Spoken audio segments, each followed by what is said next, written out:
Hey everyone, welcome to the second episode of Sides Are the Best Part, a podcast where we learn about the amazing passion projects undertaken by college students that are not related to their major. Once again, I'm your host, Lolo Jamo, and now for our second guest, this is Katelyn Kelly. Hi everybody. I am here because I really like to crochet on the side, but actually I'm a chemistry major, so my major has nothing to do with the arts, generally. Yeah. Nice. So what made you start crocheting in the first place?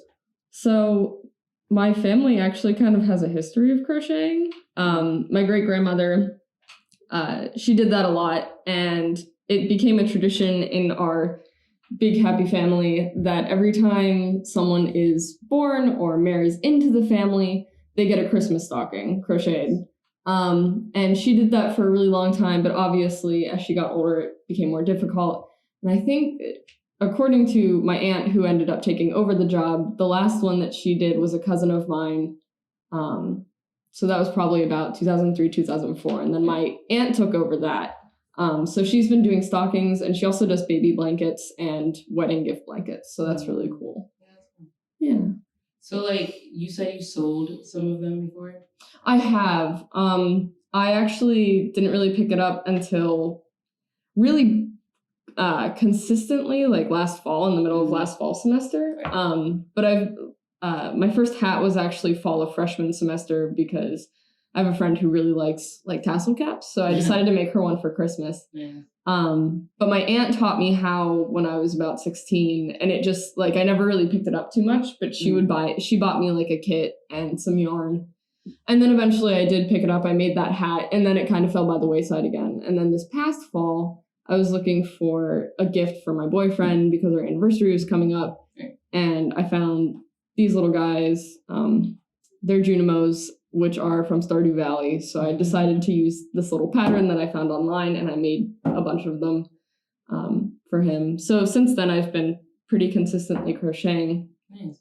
And over the winter, I had made a few more crocheted gifts, and I posted pictures of stuff on Facebook, and I had a couple cousins who were like, "I'll pay you if you make me one." And I was like, nice. Sure. So yeah, it's not full-fledged, but people are interested, I'll do it. So yeah. It's always nice when you have something that you can do, and even if it's not something you're consistently doing, you can pick it up whenever you want. I think that's really cool.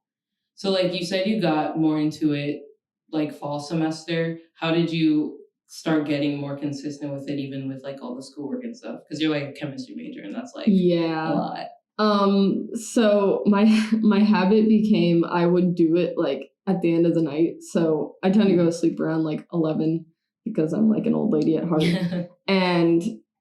But pretty much after 9 p.m., 10 p.m., I'm I'm not going to function and be able to do productive work. Right. So I'm this is relaxing. So I'll put on Criminal Minds on Netflix and sit there and crochet because it gets fairly mindless after a while. This one hat I have here in particular is one of the ones that people asked me to make for them. And so I finally got around to making one for myself, and surprisingly it took me the longest because I didn't have incentive to get it out the door or anything. Yeah. But yeah, so usually at night I'll pull it out and go. Yeah, so it's more of a sort of self-care kind of thing. Kinda, yeah. It's nice. I've gotten a lot of new skills out of it. I've learned a lot of more, difficult things.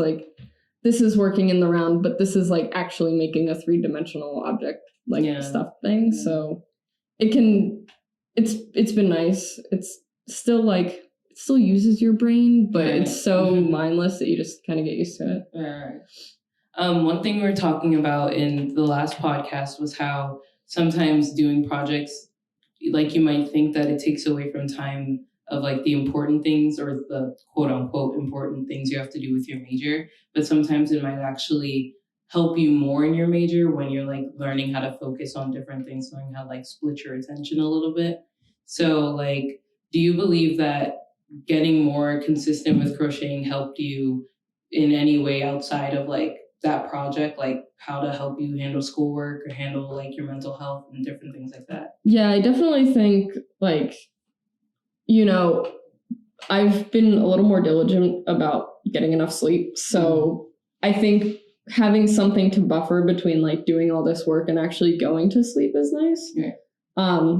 Which is why I like put on a show while I do it, so I can like enjoy the show, do something fairly mindless and like that I enjoy doing. And then I can just go to bed. So it helps me unwind. And then also sometimes if I'm like stuck in a rut, like if I'm trying to do something and it's just not happening, like it makes me feel better about switching to like a different thing. I do that a lot, even like between different classes or whatever. But I've definitely like just gone in and done a round or two just to chill out for a minute. Yeah. Did you want to like speak about the blog you're doing for your Keystone? I can. Yeah. That's another thing that I feel like I need to like just jump in and do. And I actually added it to my habit tracker so that I could just be like, so I can try to do the 15 minutes a day. Right. The biggest thing with that is like I front loaded myself a lot. And now like actually going through the editing process is like daunting and scary. So yeah, I definitely have to add that to the balance and maybe fit it in where I might do crochet because it's still yeah. But that's the other thing, like you were talking about like how sometimes doing things that aren't your major classwork feels unproductive. Like I need to understand that like it's still productive. Like this is still productive. I still made something that I can wear. Right. Yeah. So I need to do the same thing with my Keystone, admittedly. Sorry. Yeah. A reason I bring that up is just because like the whole inspiration for this podcast was I was thinking about personal projects that I've done. And it's like, sometimes you might think to yourself like, oh, it doesn't go with my major. It doesn't go with my schoolwork. So I don't want to like prioritize it, or I don't want to think like it's as important. But it's actually really big to have things that you're doing for yourself that sort of like fulfill you in that way. Yeah. So I think it's really important to like recognize that this might not be exactly what I came to college to study, but it's like just as important and just as like productive, as you said. Yeah. So do you think like you're going to take over the crocheting in your family or like continue? So when I posted that initial Facebook post, one of the first comments I got was like one of my cousins who was like, new stocking maker. And I was like, look, my aunt hasn't even passed the torch yet. Like she's got more years to do it.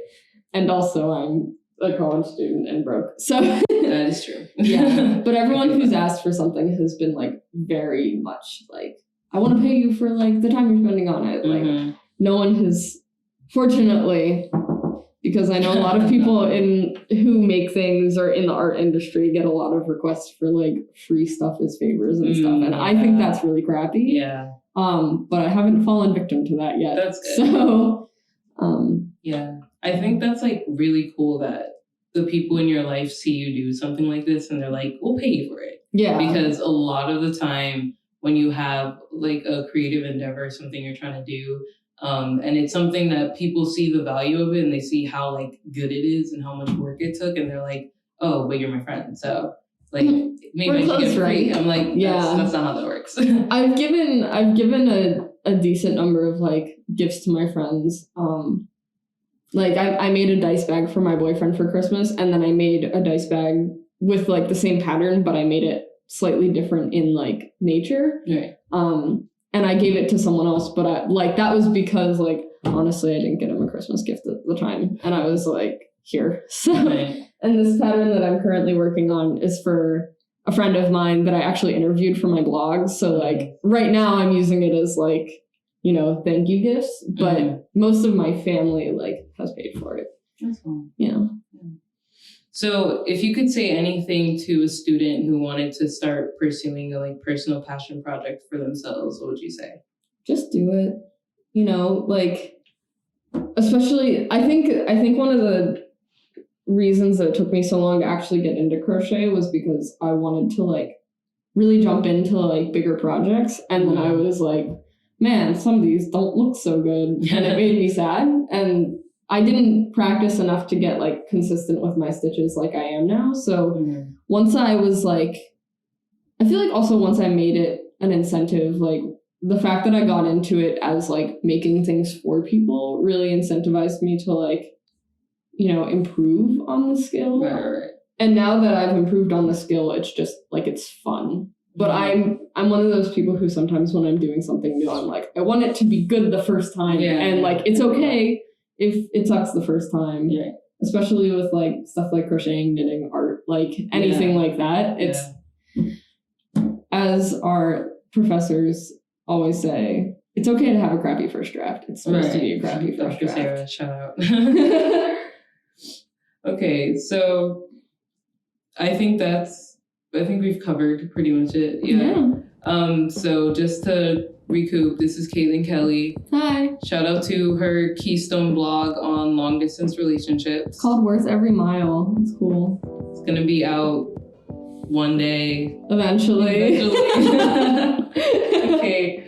Yeah. So do you have any socials or anywhere people can follow you or something? Yeah, I think my Instagram and my Twitter are the same, but my Twitter is @moralsupport247. Nice. And I think my Instagram is the same, but my phone's freezing. So that's cool. We'll get it. Yeah, I believe it's @moralsupport247. If Nice. it's not, find me through my mutuals or something. It'll happen. Okay. So this was Sides of the Best Part, and we will see you guys next time.